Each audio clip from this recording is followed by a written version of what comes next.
আজ পর্যন্ত কোনোদিন মুসলমানদের উৎসব শবে বরাত একটা হিন্দু মসজিদে দেখার জন্য আসলো না, মুসলমানদের উৎসব শবে কদর একটা হিন্দু কোনোদিন চাওয়ার জন্য আসলো না, মুসলমানদের উৎসব রমজান মাসের রোজা একটা হিন্দু কোনোদিন তোমার সাথে সমাজ করার জন্য রাখলো না, একটা হিন্দু কোনোদিন তোমার ঈদের নামাজে আসলো না, একটা হিন্দু কোনোদিন তোমার সাথে জুমার নামাজে অংশগ্রহণ করলো না, তোমাকে দেখার জন্য পর্যন্ত আসলো না। তার কারণ হলো হিন্দুরা মনে করে এটা মুসলমানের উৎসব, আর তুমি মুসলমান হইয়া হিন্দুর দুর্গা পূজায় কিভাবে গেলা? আরে তোমার কি হয়ে গেল? তোমার কি লজ্জা শরম তুমি ধুয়ে ফেলে দিয়েছো? তোমার কি কোনো লজ্জা শরম নাই? নাই? আবার কি সুন্দর বলতেছ, ধর্ম যার যার উৎসব সবার।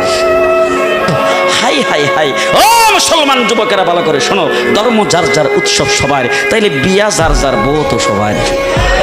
জি, বিয়ে যার যার বউ সবার, পুষ্কুনি যার যার মাস সবার, গাছ যার যার ফল সবার, ক্ষেত যার যার ফসল সবার, দোকান যার যার মাল সবার।